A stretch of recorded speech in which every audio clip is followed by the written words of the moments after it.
Folks, welcome to another episode of the Fabricators Coach podcast.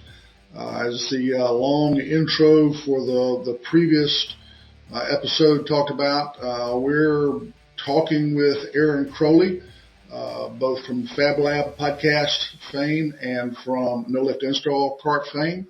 As you may know, Aaron owned a shop for 20 years, and he sold it not long ago. And so we're going to continue our conversation about his experience. We're going to join that conversation in progress.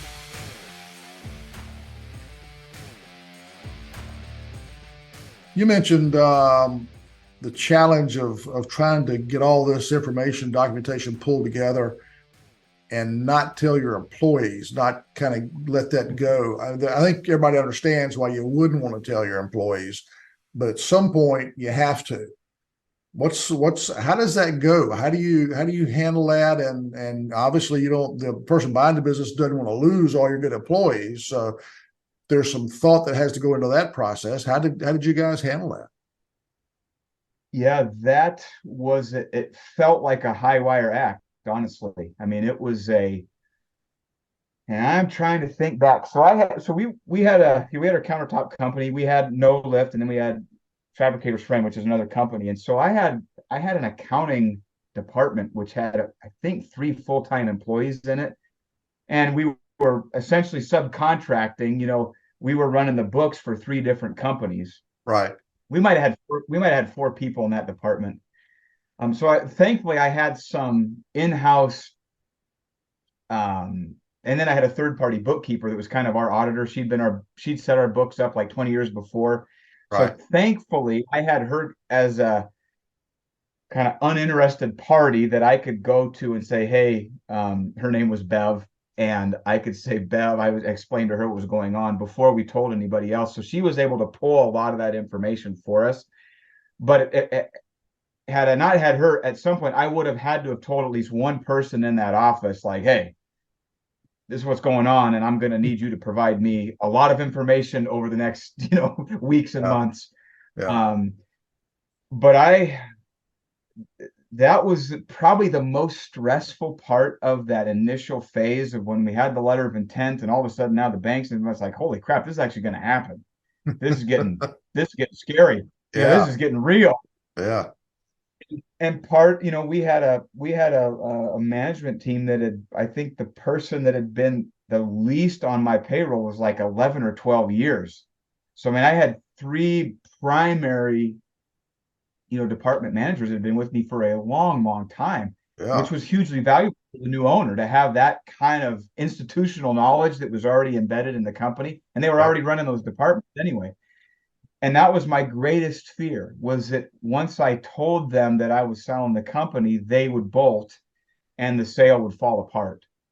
And so that created just an enormous amount of stress and the way we handled that was, and I think of all the things that I do more things wrong than I do well, but I think the way we handled that was probably one of the highlights of that whole sales process. But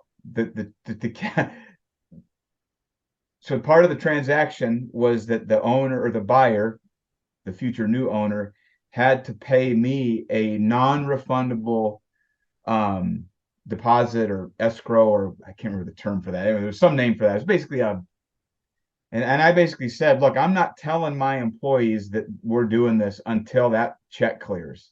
Yeah. Because, if and the owner could back out. I could tell my employees we're selling the company, not the owner. And if the buyer gets cold feet or changes his mind or has something come up that prevents him from buying the business, it's like it's a high wire act, and all of a sudden things get really, really they feel really, really dicey. And so that was the first step when that it's bugging me. I can't remember the name of that.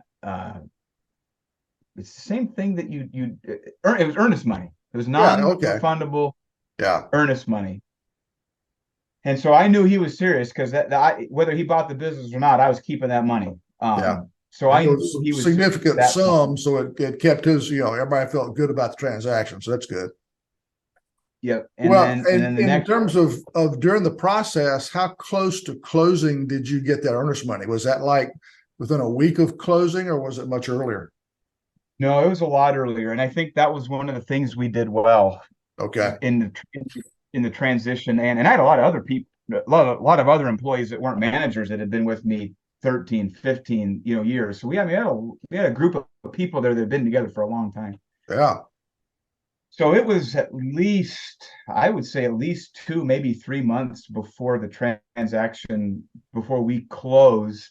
Yeah. I got that earnest money, and we told the crew, we told the company, Okay.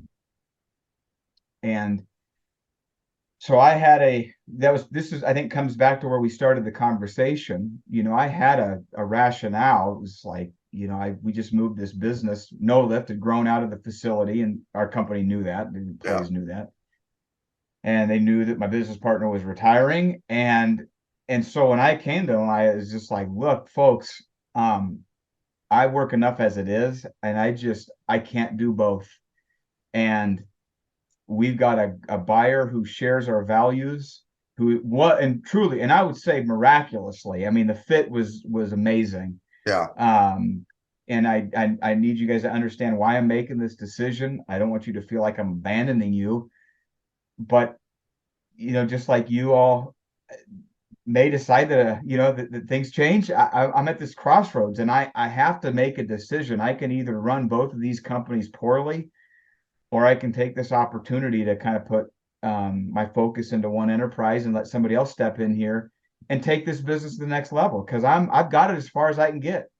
And with the time I've got, it's probably not going anywhere else. And then we very quickly introduced the new owner. And I don't think it was that meeting. It wouldn't have been that meeting, but very soon after that, the buyer, the new owner, Yeah. started coming down. We introduced him. He had time to kind of meet with people, and so I think our situation was a little unusual. And the gentleman that bought our company is just an absolute gem, absolute stand-up guy. Has done a phenomenal job of taking the business where it was, and leading it to places I was not capable of getting it. And he's done that with pretty much the entire team. I think 2 years later, virtually every employee is still working there, which is That's shocking. that's fantastic. I think that's, people talk about having, if you're making a big change in life, is it because you're running away from something or you're running towards something? In your case, you're running towards something, so that conversation with your people was much, much easier and made a lot more sense. Whereas if you were running from something, you were just burned out, had to get out, and you were just whatever offer you get, you're taking. It's tougher to have that conversation. And then 3 years later, how many of those employees are still with that new organization? So, yeah, I think all Yeah. that ties in together in terms of preparation, starting way ahead of time before that date is that you want to exit the business and being ready for it. Yeah, yeah. And so yeah, they understood, the team understood, and then we started that kind of the next phase, which is, okay, what does this transition actually look like? And the new owner started coming in, and man, he was going out on install, he was going out on templates, and just he was just kind of getting familiar with the business. And it's like, well, you can learn on the job after you buy it, but you might as well come down now and start getting to know people. And he did. And I Yeah. think that was hugely significant, and that contributed a lot to their trust of him and the new owner, Yeah. of being able, okay, you know what, this he is a good guy. And it was really fun. I'm a vest guy, and I had this Crowley's vest, and people used to always give me a bad time because I wear jeans and a vest up until about August. When it's 95 degrees, I'll take the vest off. Yeah. uh and we had this ceremony, probably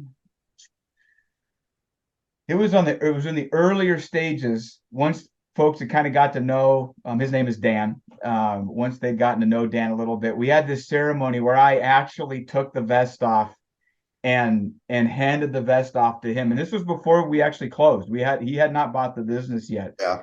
So we did some fun things that I think like I said, we did well. And I think Good. that helped in transition for the crew, that was like, wow, where does this leave me? They're asking. Yeah. That's a legitimate question. To your point about abandonment, being abandoned there. Ed, thank you so much for the opportunity to chat with you. What a pleasure. Man, always my pleasure. It's always a lot of fun. It's one of those things that we almost need to schedule some regular time, because whenever we do get together, we tend to go a while. We got to catch up a little bit. So this was a little shorter episode, but hopefully gave you some really good information to think about. And look forward to our next episode, which will be our last one with Aaron, talking about the process of selling his business. And we'll get a little deeper into some of the technical aspects of it, and also have some closing thoughts and some takeaways that I think you might find a little unique. So until next time, happy fabricating. Thank you for listening to this episode of the Fabricators Coach podcast. If you've got any additional questions about this particular episode or anything else, please check us out at fabricatorscoach.com. Thanks.